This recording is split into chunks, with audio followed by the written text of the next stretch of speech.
Chad from Flash Performance in Shop 2.0 as I replace some of the equipment that I have lost in the fire. So if you're not familiar with what has happened, I had a fire in my shop, and in the process of that fire, I lost my blasting cabinet, and I've been really itching to get that back because that's something I used all the time. It's something that's really nice to have. So in this ginormous box right here, we have a brand new blast cabinet. So let's check it out.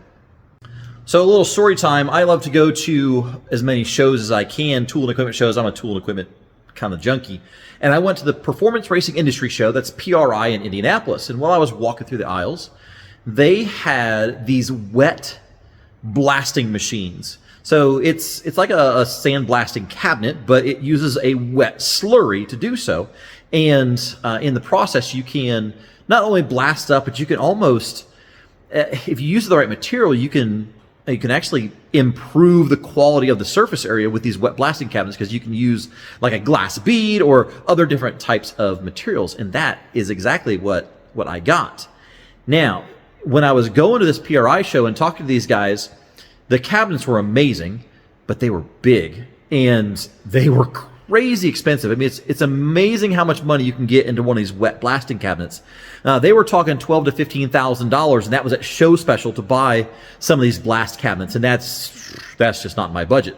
So I started looking around trying to figure out what other options there were for wet blasting, and I found this company called Vaporhone, and Vaporhone has a wet blast cabinet, which I purchased. And they have a couple of different options, and still when you get into some of these decent sized blast cabinets, they're made from stainless steel, and they're super high quality, and they're still way out of my price range. So let me show you the solution that Vaporhone came up with to be able to provide the wet blasting technology for people like me that are on a limited budget. So this is from Vaporhone Technology. This is a wet blast cabinet, and it's still on the pallet, so I still got plenty to do to try to put this together. But here's the big thing. So when we're talking about blast cabinets and construction, I mean, there's a lot of angles and curves and welds and all kinds of stuff that go into these cabinets, and it's very labor intensive to build them, and that's why they're so expensive. And let's be real, price of steel is just absolutely outrageous. So this cabinet is a poly cabinet. So this is actually a plastic cabinet. So there's no welds, there's no seams that are welded. It's all one big poly cabinet, and that dramatically reduces the cost of a machine like this. You'll also see that it does have the metal stand that comes with it, the base where the slurry comes into that part, and then there's a catch can that's currently inside of there. So I'll show you that here in a second. And when I called up Vaporhone to get this set, I was looking at the DIY version, and they have quite a few different versions of it. And the gal that I talked to was phenomenal. I mean, it just absolutely great, answered my questions and helped me through the process.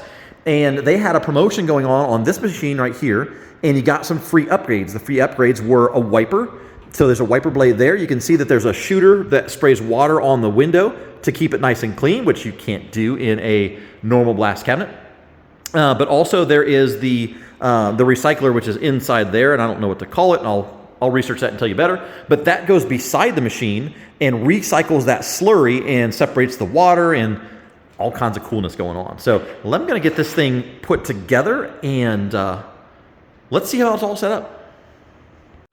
So I got the Vaporhone machine set up and where I wanted it, and there were some things that I couldn't figure out just looking through the instruction manual. So I wanted to show you what I learned and what I figured out. First is going to be the height of it. You'll notice that the height of a normal person doesn't work out. So it's either made for child labor or it's made for sitting down on a stool. And the correct answer is it's made for sitting down on a stool. So you get a 36-inch high stool, and then that is at perfect level to be able to work through the machine. On the side here is the timer for the wiper motor water to come through, so you can set that, which is pretty awesome. And let me show you this recycling system and kind of explain that to you a little bit. So there are a couple of different components going on inside this machine. You have water down here in the bottom, and you also have your media down there in the bottom as well. And over here to the side, you have a water reservoir tank. So this water reservoir tank is two-stage. You have the top stage, and that has a sediment settle pond, and then the water will overflow into that tank and then go into this tank here. And then there is a pump that runs off of compressed air, and that pump feeds this hose here, and that hose feeds the water hose inside the machine. So this gives us the ability to rinse off all of our product after we get done doing the blasting process. Now, the reason that this is set up this way is because that is clean water. We don't have to worry about the slurry that's in the machine getting into our hose to wash off our water. So the way this process works is we will pump water out of that bottom reservoir in through that hose and into the machine. When we do that, this valve back here is closed. After we are done blasting, about a minute and a half, that valve will open, and because we put water from this tank into this tank, that is the overflow. So the reason that that waits for a minute and a half is so all that stuff can settle to the bottom, and once it does, that opens, and then clean water comes out. If there is any sediment in there, that will settle in this pond and then go overflow into that, and then back into the bottom settling pond. So a pretty slick system. And I was originally not going to go with that secondary water system because I have water right here on the wall, and I was just going to hook that up and then have that water drain outside. And I decided to go with this system, number one, because when I bought this, it was on special and I got that for free. So make sure you check the specials on the vaporhone.com website. But also, any sediment that does come out that spigot will settle into that top bowl. And I can take that top bowl and I can put it right back in the machine, and all that sediment will go back into the machine. So it's a pretty slick system. This is considered a closed loop system. This is where your compressed air goes in, and you do have power to be able to turn everything on, and the light is really nice to be able to see in that machine as well. So we did all this work to get it hooked up. We can't just not use it. So let's blast something. All right, so I got the air line hooked up. Power is on. Water is full and double checked. I got my child labor engaged. We have a rusty piece of iron here. This is actually a straight edge that was left out and got super rusty. So we're going to see if we can clean that guy up. Now you'll notice that there's a good gasket all the way around this door, so it does seal it up pretty well. But if anything leaks out, there's a tray right here, and that tray has a drain in the back corner, and that goes right back into the water tank. So we're going to go ahead and close this guy up, and let's see what Corbin can do.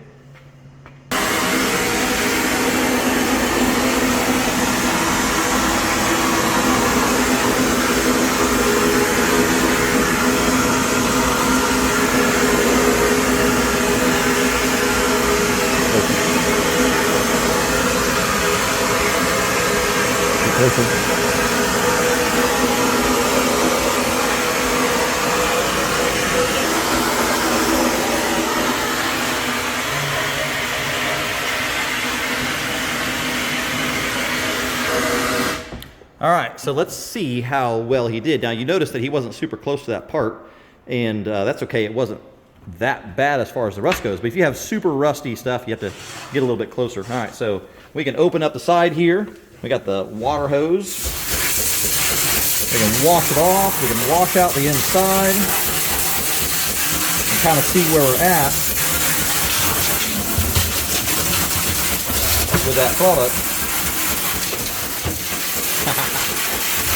All right, so it's got a little bit of opportunity left, so we're going to keep blasting on that and see if we can get that even cleaner.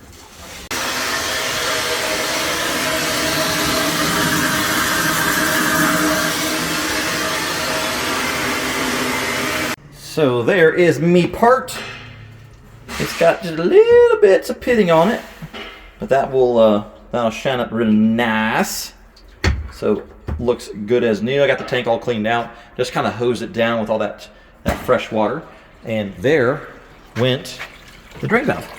So you can see it's draining out of that valve now, and it will overflow into the top of that hole.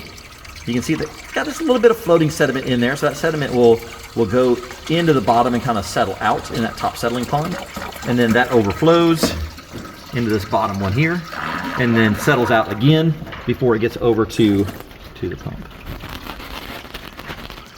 So I had a dry blast cabinet before this, and the finish was okay, but the finish that you get out of a wet blast cabinet is super cool. It's super smooth, and it's a nice surface to work off of, whether you're welding or whether you're going to use it just to go directly to paint. Now I did put an additive in the tank for keeping it so it doesn't rust, because water. So it's an anti-rusting agent that goes into the belly of the pan, and then it will recycle throughout the system. So pretty cool stuff. Overall, I'm very happy with the purchase of this Vaporhone machine, and this one was the most affordable, but yet still big enough to do what I wanted to do in my shop. So very happy with it. Make sure you check out the rest of the videos on the channel. There's gonna be lots more coming. I'm sure they're gonna be using this a lot more as well. So I'm Chad from Flash Performance. Thanks for watching. Make sure you thumbs up, like, and subscribe. And special thanks to Child Labor Corbin. Appreciate you. Talk to you soon.